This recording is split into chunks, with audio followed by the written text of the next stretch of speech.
بسم اللہ والصلاۃ والسلام علی رسول اللہ اما بعد۔ صفحہ نمبر ہے 262، آیت نمبر ہے 139 اور 140۔ اعوذ باللہ من الشیطان الرجیم، بسم اللہ الرحمن الرحیم۔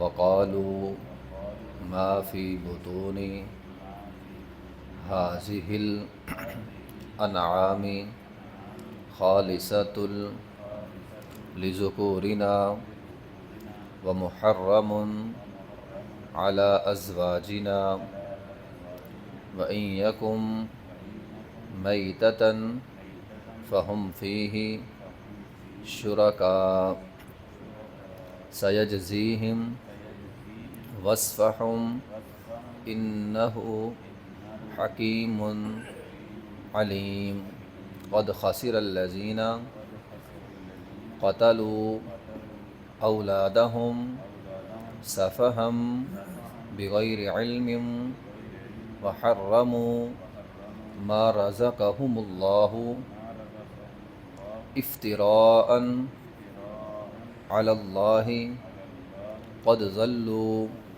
وما كانوا مهتدين۔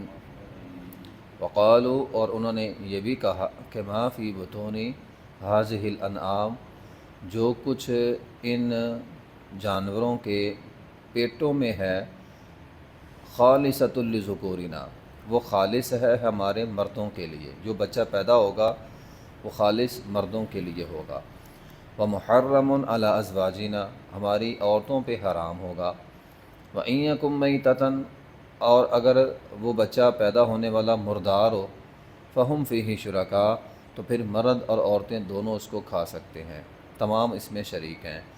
سیجزیہم وصفہم، ان قریب اللہ انہیں ان کی اس غلط بیانی کی سزا دے گا۔ انہ حکیم علیم، بے شک اللہ تعالیٰ حکمت والے جاننے والے ہیں۔ قد خسر الذین، تحقیق خسارے میں ڈالا ان لوگوں کو، قتلوا اولادہم، جنہوں نے اپنی اولاد کو قتل کیا، سفہاً، بے وقوفی سے، بغیر علم، بغیر علم کے، وحرموا ما رزقہم اللہ، اور انہوں نے حرام کیا اللہ کے اس رزق کو، افتراء علی اللہ، اللہ پر جھوٹ باندھتے ہوئے، قد ضلوا، تحقیق وہ گمراہ ہو گئے، وما كانوا مہتدین، اور وہ ہدایت نہیں پائیں گے۔ یہاں اس میں اہل عرب کی، مشرکین مکہ کی ایک اور نادانی کو بیان کیا گیا ہے، حماقت کو، جہالت کو بیان کیا گیا ہے۔ وہ یہ تھا کہ جب مادہ کے پیٹ میں بچہ ہوتا، اونٹنی ہوتی یا کوئی بھی گائے ہوتی، تو وہ اس کے بارے میں یہ کہہ دیتے کہ اس کے پیٹ کا بچہ صرف اس کے مرد ذبح کر کے کھا سکتے ہیں، جو بھی بچہ پیدا ہوگا اس کو اس کے مرد جو ہے وہ کھا سکتے ہیں۔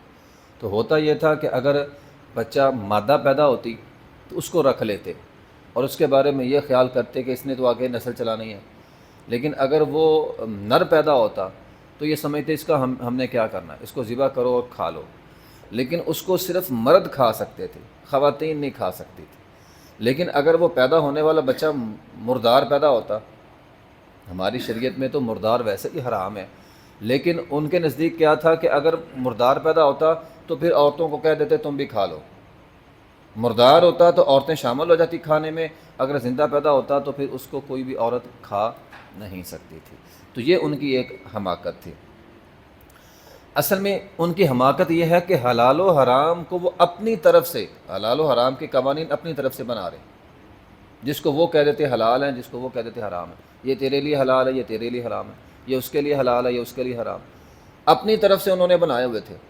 حلال و حرام کا اختیار اپنے پاس رکھا تھا، جبکہ حلال و حرام کا اختیار صرف اور صرف خالصتاً اللہ تعالیٰ کی ذات کے پاس ہے۔ اللہ تعالیٰ کے علاوہ کسی کے پاس حلال و حرام کا اختیار اللہ نے دیا ہی نہیں کسی کو۔ انبیاء کو بھی اللہ نے بتا دیا یہ حلال ہے، یہ حرام ہے، اختیار اللہ تعالیٰ نے اپنے پاس رکھا ہے۔ تو یہ ان کی ایک جو ہے وہ حماقت تھی۔ دوسرا، عورتوں کے حقوق کا انہوں نے خیال نہیں کیا، جو اس آیت میں ہے، ٹھیک ہے۔ خواتین کے حقوق اسلام نے بیان کیے، انہوں نے خواتین کو دور رکھا۔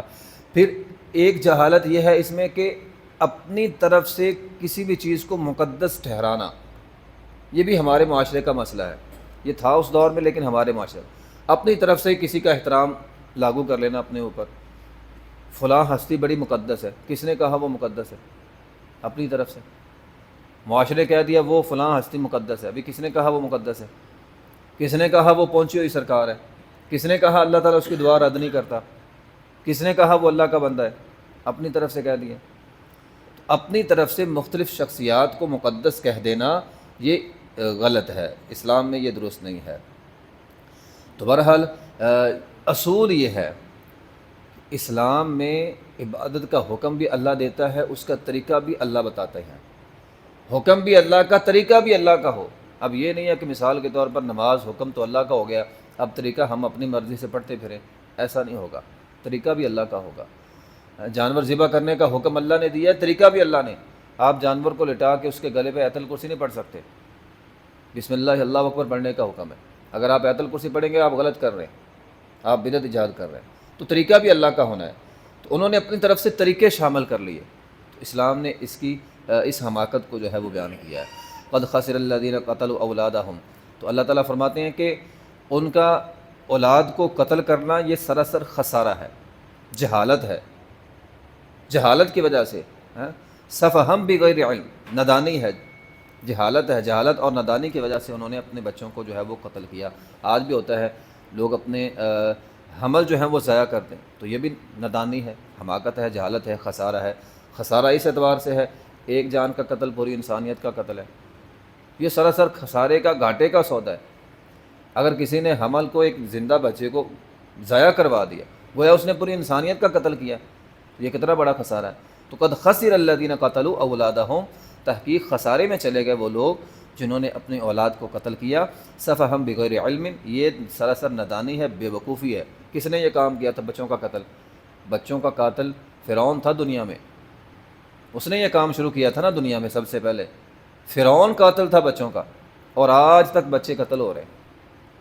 بھئی اسلام تو وہ دین ہے، اسلامی اصولوں کے مطابق ہم کسی کافر کے بچے کو بھی قتل نہیں کر سکتے، حتیٰ کہ اسلامی اصول کے مطابق حالت جنگ میں بھی بچوں کو قتل نہیں کر سکتے، کافروں کے بچوں کو۔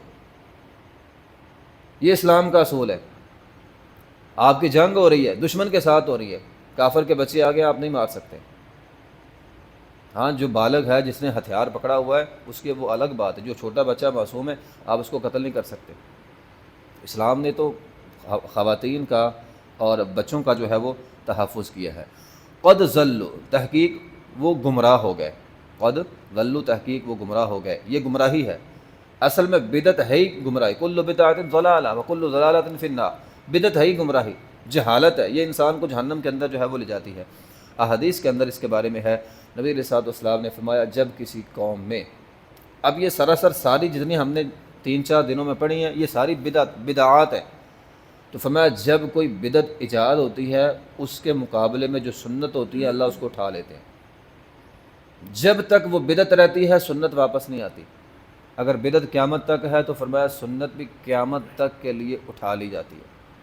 آپ دیکھ لیں معاشرے میں جس کام کی بدعت ایجاد ہوئی ہے اس کام کے اندر جو سنت تھی اس کو اٹھا لیا گیا، سنت پہ لوگ عمل نہیں کرتے، بدعت رائج ہو چکی ہے، لوگ بدعت پہ جو ہے وہ عمل کر رہے ہیں۔ حدیث میں ہے نبی علیہ الصلوۃ والسلام نے تو بدعت کے متعلق یہاں تک فرمایا، میں نے حدیث پڑھی، آپ نے فرمایا جو بندہ بدعتی آدمی کی تعظیم کرتا ہے، ایک بندہ ہے اس نے کوئی بدعت ایجاد کی ہے، آپ اس کا ادب کرتے ہیں، اس کا احترام کرتے ہیں، تو نبی علیہ الصلوۃ والسلام نے فرمایا گویا بدعتی کی تعظیم کرنے والا اسلام کو گرانے میں مدد کر رہا ہے۔ اب یہ کتنی سخت وعید ہے، ایک بندہ بدعت ایجاد کرتا ہے، اب اس کی تعظیم کر رہے ہیں، گویا اس نے اسلام کو گرایا اور آپ نے اس کی مدد کی ہے۔ ایک حدیث میں ہے نبی علیہ الصلوۃ والسلام نے فرمایا جو بندہ بدعت کرتا ہے، اب دیکھیں یہ اتنا سنگین مسئلہ ہے، جو بندہ بدعت کرتا ہے اللہ تعالیٰ نہ اس کی نماز قبول کرتا ہے، نہ صدقہ قبول کرتا ہے، نہ اس کا حج قبول کرتا ہے، نہ اس کا جہاد قبول کرتا ہے، نہ ہی اس کی کوئی نفلی نماز، نہ ہی کوئی فرضی نماز، پیچھے رہ کیا گیا۔ ایک حدیث میں ہے جب تک وہ بدعت کرتا رہتا ہے اللہ اس کی توبہ بھی قبول نہیں کرتے، جب تک اپنی بدعت نہیں چھوڑ دیتا۔ ہاں بدعت کو چھوڑ دے پھر جا کر اللہ اس کی توبہ جو ہے وہ قبول کرتا ہے، جب تک بدعت اس کے اندر رہتی ہے توبہ نہیں رہتی۔ ابن مسعود رضی اللہ میں نے بات جو شروع میں کی کہ طریقہ بھی مسنون ہونا چاہیے۔ ابن مسعود رضی اللہ تعالیٰ نے بدعت کرنے والے کے بارے میں کیا کہا تھا، اور ان کی بدعت بھی کیا تھی، کینکریوں کے اوپر وہ سبحان اللہ پڑھ رہے تھے۔ اب سبحان اللہ پڑھنا کون سا بری بات ہے؟ ہمارے معاشرے میں تو یہ کوئی غلط کام نہیں ہے، کینکریوں کے اوپر سبحان اللہ پڑھ رہے ہیں، الحمدللہ پڑھ رہے ہیں۔ کھجوروں کی گٹکیں رکھی ہوتی ہیں، چنے کے دانے رکھے ہوتے ہیں، ان پر وظیفے پڑھے جاتے ہیں۔ آج کے دور میں بھی ایسا ہے۔ ابن مسعود رضی اللہ تعالیٰ عنہ نے ان کو دیکھ کر کہا تھا، کیا تم لوگ نبی کے صحابہ سے بڑھنا چاہتے ہو؟ بڑھ گئے ہو، یعنی تم لوگ چاہتے ہو کہ ان طریقوں سے ہم نبی کے صحابہ سے بڑھ کر اللہ کے قریب ہو جائیں گے؟